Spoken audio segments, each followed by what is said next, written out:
अध्याय 3 कर्मयोग। अर्जुन ने कहा, हे जनार्दन, हे केशव, यदि आप बुद्धि को सकाम कर्म से श्रेष्ठ समझते हैं तो फिर आप मुझे इस घोर युद्ध में क्यों लगाना चाहते हैं?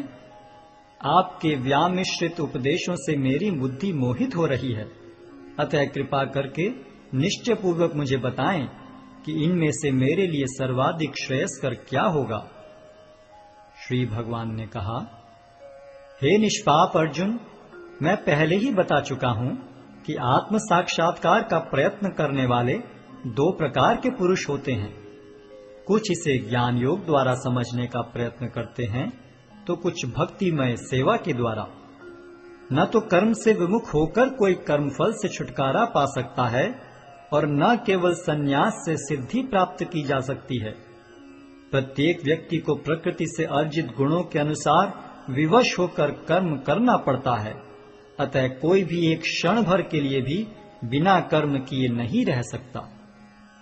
जो कर्मेंद्रियों को वश में तो करता है, किंतु जिसका मन इंद्रिय विषयों का चिंतन करता रहता है, वह निश्चित रूप से स्वयं को धोखा देता है और मिथ्याचारी कहलाता है।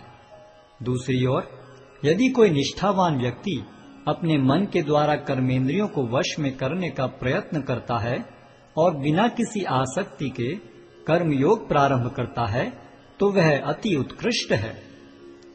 अपना नियत कर्म करो, क्योंकि कर्म न करने की अपेक्षा कर्म करना श्रेष्ठ है। कर्म के बिना तो शरीर निर्वाह भी नहीं हो सकता।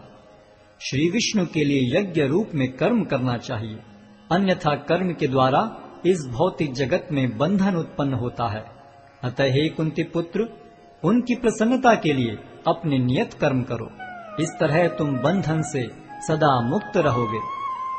सृष्टि के प्रारंभ में समस्त प्राणियों के स्वामी ने विष्णु के लिए यज्ञ सहित मनुष्यों तथा देवताओं की संततियों को रचा और उनसे कहा, तुम इस यज्ञ से सुखी रहो, क्योंकि इसके करने से तुम्हें सुखपूर्वक रहने तथा मुक्ति प्राप्त करने के लिए समस्त वांछित वस्तुएं प्राप्त हो सकेंगी। यज्ञों के द्वारा प्रसन्न होकर देवता तुम्हें भी प्रसन्न करेंगे और इस तरह मनुष्यों तथा देवताओं के मध्य सहयोग से सबों को संपन्नता प्राप्त होगी।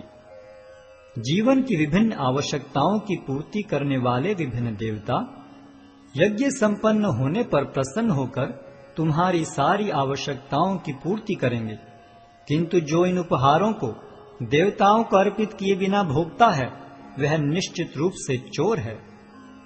भगवान के भक्त सभी प्रकार के पापों से मुक्त हो जाते हैं, क्योंकि वे यज्ञ में अर्पित किए भोजन प्रसाद को ही खाते हैं। अन्य लोग जो अपने इंद्रिय सुख के लिए भोजन बनाते हैं, वे निश्चित रूप से पाप खाते हैं। सारे प्राणी अन्न पर आश्रित हैं, जो वर्षा से उत्पन्न होता है। वर्षा यज्ञ संपन्न करने से होती है और यज्ञ नियत कर्मों से उत्पन्न होता है। वेदों में नियमित कर्मों का विधान है और ये वेद साक्षात श्री भगवान से प्रकट हुए हैं। फलतः सर्वव्यापी ब्रह्म यज्ञ कर्मों में सदा स्थित रहता है। हे प्रिय अर्जुन, जो मानव जीवन में इस प्रकार वेदों द्वारा स्थापित यज्ञ चक्र का पालन नहीं करता, वह निश्चय ही पाप में जीवन व्यतीत करता है। ऐसा व्यक्ति केवल इंद्रियों की तुष्टि के लिए व्यर्थ ही जीवित रहता है। किंतु जो व्यक्ति आत्मा में ही आनंद लेता है तथा जिसका जीवन आत्म साक्षात्कार युक्त है और जो अपने में ही पूर्णतया संतुष्ट रहता है, उसके लिए कुछ कारणीय कर्तव्य नहीं होता। स्वरूप सिद्ध व्यक्ति के लिए न तो अपने नियत कर्मों को करने की आवश्यकता रह जाती है, न ऐसा कर्म न करने का कोई कारण ही रह जाता है। उसे किसी अन्य जीव पर निर्भर रहने की आवश्यकता भी नहीं रह जाती। अतः कर्म फल में आसक्त हुए बिना मनुष्य को अपना कर्तव्य समझकर निरंतर कर्म करते रहना चाहिए, क्योंकि अनासक्त होकर कर्म करने से उसे पर ब्रह्म की प्राप्ति होती है। जनक जैसे राजाओं ने केवल नियत कर्मों को करने से ही सिद्धि प्राप्त की, अतः सामान्य जनों को शिक्षित करने की दृष्टि से तुम्हें कर्म करना चाहिए। महापुरुष जो जो आचरण करता है, सामान्य व्यक्ति उसी का अनुसरण करते हैं। वह अपने अनुसरणीय कार्यों से जो आदर्श प्रस्तुत करता है, संपूर्ण विश्व उसका अनुसरण करता है। हे प्रथापुत्र, तीनों लोकों में मेरे लिए कोई भी कर्म नियत नहीं है। न मुझे किसी वस्तु का अभाव है और न आवश्यकता ही है, तो भी मैं नियत कर्म करने में तत्पर रहता हूँ। क्योंकि यदि मैं नियत कर्मों को सावधानी पूर्वक न करूं, तो हे पार्थ, यह निश्चित है कि सारे मनुष्य मेरे पथ का ही अनुगमन करेंगे। यदि मैं नियत कर्म न करूं, तो ये सारे लोग नष्ट हो जाएंगे। तब मैं अवांछित जन समुदाय को उत्पन्न करने का कारण हो जाऊंगा और इस तरह संपूर्ण प्राणियों की शांति का विनाशक बनूंगा। जिस प्रकार अज्ञानी जन फल की आसक्ति से कार्य करते हैं, उसी तरह विद्वान जनों को चाहिए कि वे लोगों को उचित पथ पर ले जाने के लिए अनासक्त रहकर कार्य करें। विद्वान व्यक्ति को चाहिए कि वह सकाम कर्मों में आसक्त अज्ञानी पुरुषों को कर्म करने से रोके नहीं, ताकि उनके मन विचलित न हो, अपितु भक्ति भाव से कर्म करते हुए वह उन्हें सभी प्रकार के कार्यों में लगाएं, जिससे कृष्ण भावनामृत का क्रमिक विकास हो। जीवात्मा अहंकार के प्रभाव से मोहग्रस्त होकर अपने आप को समस्त कर्मों का कर्ता मान बैठता है, जबकि वास्तव में वे प्रकृति के तीनों गुणों द्वारा संपन्न किए जाते हैं। हे महाबाहो, भक्ति भाव में कर्म तथा सकाम कर्म के भेद को भली भांति जानते हुए जो परम सत्य को जानने वाला है, वह कभी भी अपने आप को इंद्रियों में तथा इंद्रिय तृप्ति में नहीं लगाता।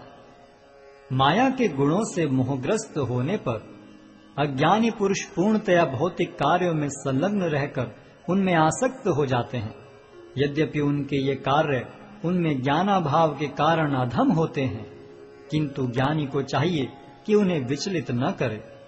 अतः हे अर्जुन, अपने सारे कार्यों को मुझ में समर्पित करके मेरे पूर्ण ज्ञान से युक्त होकर लाभ की आकांक्षा से रहित, स्वामित्व के किसी दावे के बिना तथा आलस्य से रहित होकर युद्ध करो। जो व्यक्ति मेरे आदेशों के अनुसार अपना कर्तव्य करते रहते हैं और ईर्ष्या रहित होकर इस उपदेश का श्रद्धा पूर्वक पालन करते हैं, वे सकाम कर्मों के बंधन से मुक्त हो जाते हैं। किंतु जो ईर्ष्यावश इन उपदेशों की उपेक्षा करते हैं और इनका पालन नहीं करते, उन्हें समस्त ज्ञान से रहित, दिग्भ्रमित तथा सिद्धि के प्रयासों में नष्ट भ्रष्ट समझना चाहिए। ज्ञानी पुरुष भी अपनी प्रकृति के अनुसार कार्य करता है, क्योंकि सभी प्राणी तीनों गुणों से प्राप्त अपनी प्रकृति का ही अनुसरण करते हैं। भला दमन से क्या हो सकता है? प्रत्येक इंद्रिय तथा उसके विषय से संबंधित राग द्वेष को व्यवस्थित करने के नियम होते हैं। मनुष्य को ऐसे राग तथा द्वेष के वशीभूत नहीं होना चाहिए, क्योंकि ये आत्म साक्षात्कार के मार्ग में अवरोधक हैं। अपने नियत कर्मों को दोषपूर्ण ढंग से संपन्न करना भी अन्य के कर्मों को भली भांति करने से श्रेयस्कर है। स्वीय कर्मों को करते हुए मरना पराये कर्मों में प्रवृत्त होने की अपेक्षा श्रेष्ठतर है, क्योंकि अन्य किसी के मार्ग का अनुसरण भयावह होता है। अर्जुन ने कहा, हे वृष्णिवंशी, मनुष्य न चाहते हुए भी पाप कर्मों के लिए प्रेरित क्यों होता है?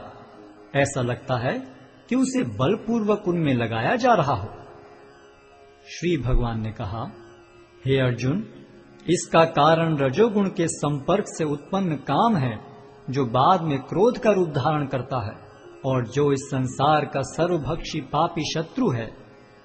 जिस प्रकार अग्नि धुएं से, दर्पण धूल से अथवा भ्रूण गर्भाशय से आवृत रहता है, उसी प्रकार जीवात्मा इस काम की विभिन्न मात्राओं से आवृत रहता है। इस प्रकार ज्ञान में जीवात्मा की शुद्ध चेतना उसके काम रूपी नित्य शत्रु से ढकी रहती है, जो कभी भी तुष्ट नहीं होता और अग्नि के समान जलता रहता है। इंद्रियां, मन तथा बुद्धि इस काम के निवास स्थान हैं। इनके द्वारा यह काम जीवात्मा के वास्तविक ज्ञान को ढककर उसे मोहित कर लेता है। इसलिए हे भरतवंशियों में श्रेष्ठ अर्जुन, प्रारंभ में ही इंद्रियों को वश में करके इस पाप के महान प्रतीक काम का दमन करो, और ज्ञान तथा आत्म साक्षात्कार के इस विनाशकर्ता का वध करो। कर्मेंद्रियां जड़ पदार्थों की अपेक्षा श्रेष्ठ हैं। मन इंद्रियों से बढ़कर है, बुद्धि मन से भी उच्च है और वह आत्मा बुद्धि से भी बढ़कर है। इस प्रकार हे महाबाहु अर्जुन, अपने आप को भौतिक इंद्रियों, मन तथा बुद्धि से परे जानकर और मन को सावधान आध्यात्मिक बुद्धि से स्थिर करके आध्यात्मिक शक्ति द्वारा इस काम रूपी दुर्जय शत्रु को जीतो।